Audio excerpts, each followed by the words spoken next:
My father-in-law passed away suddenly. It's because you didn't take good care of him. My husband is gone because of you. I'm sorry. Apologizing won't bring him back. You're gonna pay for this. Large drops of tears are falling out of my mother-in-law's eyes. It's such a deliberate and exaggerated act on her part. If you're really sorry, at least get down on your knees and beg for forgiveness. Yes, I'm very sorry. I kneel in the middle of the funeral home while many people look on and whisper to each other. Then her cell phone starts ringing. It's me, Mom. My husband's familiar voice came out of the speaker. I just finished burning all the evidence. I still need to erase all the emails, and then I'm going home. I'm glad the old man is gone so easily. I can't believe it went so well. That old man and Lucy are idiots. Hush, Daryl. My mother-in-law scurries to cover the speaker of her phone, but it's too late. I stand up and take a step toward her. They dug their own graves in front of such a large crowd. How stupid are they? Her fake tears have already dried up, and she's flustering. It's not what you think. I don't know who it was. It must be a wrong number. Oh, darn it. Her ugly true color is revealed now. I think to myself, smiling at her in panic. Now my father-in-law and I would begin our retaliation, putting everything on the line. The story goes back some time ago.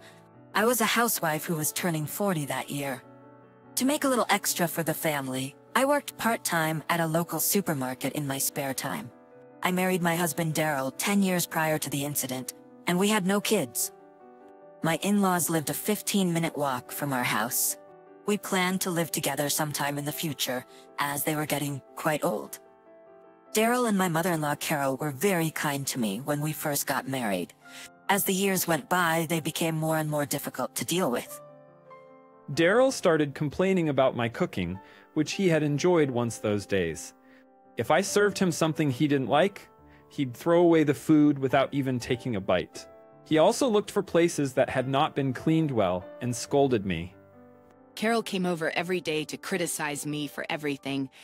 Then she looked in my refrigerator and took food home without asking me. I once asked Daryl to do something about her, but he told me to let her be as she was my family. Not only that, he even ordered me to cook for her. I had been frustrated and sad, but I had no one to rely on.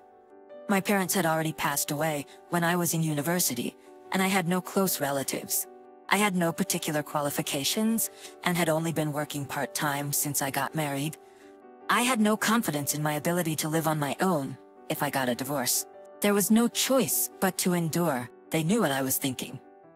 Whenever I showed even the slightest hint of defiance, Daryl said, "I have no problem getting rid of you anytime." He threatened me with a divorce. The only person who had been kind to me was my father-in-law, Morgan. He required nursing care, and I made time between my job and housework to take care of him. Carol had told me I'm just as old as he is, but it's not right to make me take care of him. It's the daughter-in-law's job, isn't it? You are part of the family, so you should at least help us. She turned her back on him and busied herself with her own things. Caring for Morgan had never been a burden for me. He enjoyed the food I cooked for him, and was always humble and appreciative when I helped him with personal care. The time I spent with him was more like therapy for me, which had become an important part of my life. I enthusiastically went to him every time. Then one day Daryl asked me to go for lunch with him. I was dubious about his invitation, which I had not received in many years, but I was thrilled. He said that Carol was watching Morgan, so I went out. It turned out to be a bad idea. I should never have gone out, no matter what Daryl said. While I was out, Morgan suddenly passed away. I was completely stunned, but there was no time to grieve. Daryl and Carol put all the blame on me. "It's because you haven't been taking good care of him." That's right. If you had taken care of him every day, none of this would have happened. We left him in your care, but what have you been doing? How could he have died so suddenly? How terrible. I was repeatedly scolded by them. Besides, they refused to go through the hassle of preparing for the funeral, etc., and I ended up taking care of all the formalities.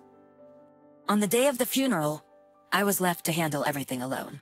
Morgan used to own a small business and volunteered in the community before, so a lot of his business connections and acquaintances gathered at the funeral home.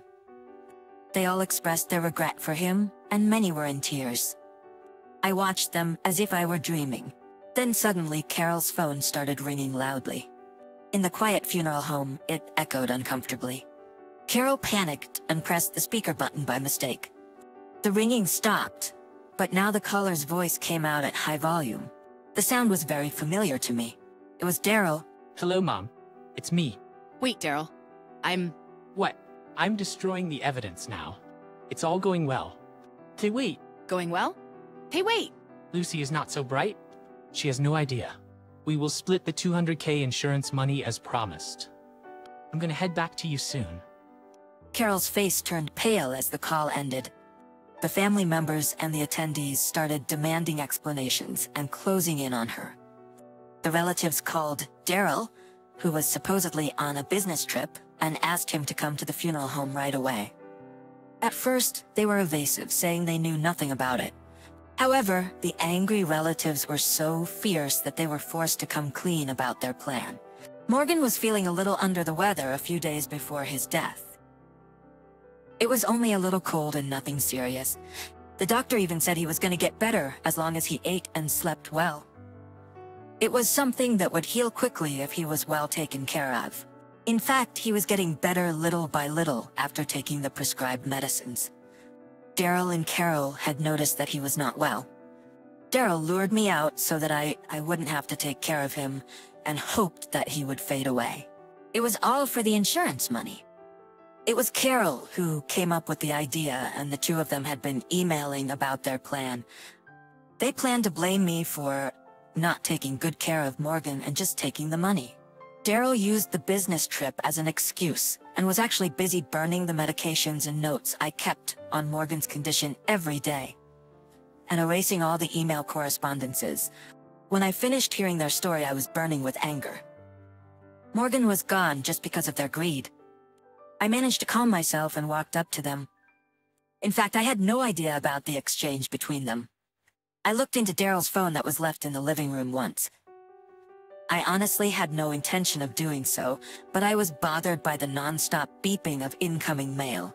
I just wanted to pass it to him when I accidentally tapped the screen and saw the contents.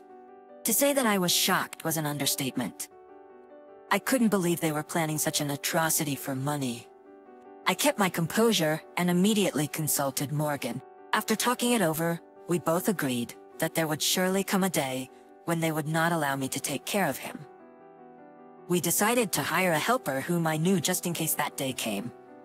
On the days when I could not visit him, I would ask her to take over. She was supposed to visit him on the day I went out for lunch. I was told later that she did come, however. He doesn't need a helper. I would never let a stranger come into our house. She was yelled at by Carol and was turned away. She had no choice but to leave without checking on him. During the discussion with him, we came up with a few ideas. I decided to record him in case none of them worked. I grabbed the voice recorder and stood in front of Daryl and Carol. They looked away from me as if I was sore in their eyes. I had known what they were planning, but I had been hoping it was all a joke.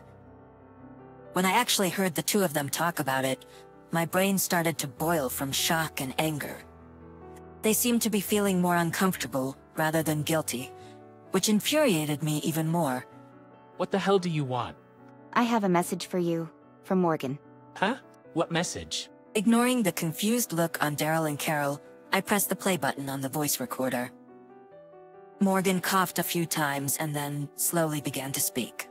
The fact that you are hearing this means that the plan worked out the way you wanted it to. I'm sure you must be very happy with the way things turned out, but too bad for you. I've already canceled my life insurance a long time ago. You put everything on Lucy's shoulders and don't even show your faces to me. On top of that, you have been ungrateful and giving her a hard time even though she has been working so hard. I have nothing to give or leave to such horrible people.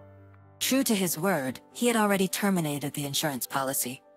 No matter how many times I asked him if he was sure, he said, "Don't worry." Don't worry? He sounded somewhat forlorn and proceeded with the procedure without any hesitation. So that's that. He knew about your plan. The insurance has been canceled for a long time now. There's no such thing as insurance money. No way. You're lying. You just made him say those things. Yeah, it's all your lies, isn't it? Believe it or not, it's up to you. You can contact the insurance company. But even if he kept the contract, I doubt that you will receive the money after you've spoken about the plan so much. They looked at each other in surprise. By the way, I recorded what you two said earlier. After committing such a sin, I hope you are going to tell me again that I should forgive you guys. They hung their heads down in silence, as if they had given up. I called the police, and they were taken away without resistance. I was quite busy sorting out the remaining matters with Morgan, and with the police interviews after that. Daryl and Carol had avoided criminal charges. However, their atrocity had been circulated in various circles, and they were shamed everywhere they went. Daryl was told by his boss that his presence would affect the company's reputation and was removed from the project he had been overseeing. Although it was in the form of voluntary resignation, he was eventually fired. He has been having a hard time finding a new job because of his reputation. Carol has also been distanced from her circle of friends, and the neighbors have pressured her to move out. She has been denied a renewal of her rental agreement and has been forced to relocate. I filed for a divorce immediately after the funeral. I wasn't able to come to terms with it for a long time, but after the incident and what Morgan left with me, I finally made up my mind. There was another message from him on the voice recorder. It was addressed to me, which I did not find until after the funeral. Dearest Lucy, thank you so much for everything you have done for me. I sincerely apologize that they have forced such a big responsibility on you to take care of me. But since I haven't been able to go out, I really look forward to spending time with you. I am blessed that such a kind person like you became part of my family. I have nothing but gratitude. I am so sorry that I could not protect you from them. You can go anywhere and live any way you want, so don't worry. So don't give up. I want you to choose a path that will allow you to live your life with a smile on your face. Such was the message. It made me burst into tears. He was right. I was tired of my life, and before I knew it, I had given up. I was convinced that it was the only way. Morgan was right about choosing my way. Without Daryl, and even all alone, I could continue living. I wanted to fulfill his last wish. I immediately filed for divorce and moved out of the house. I continued to work part-time at the supermarket for the time being, while looking for a full-time job. I was so anxious about my life on my own, but I now feel like I have a bright future. I'm gonna start my way of life from now on.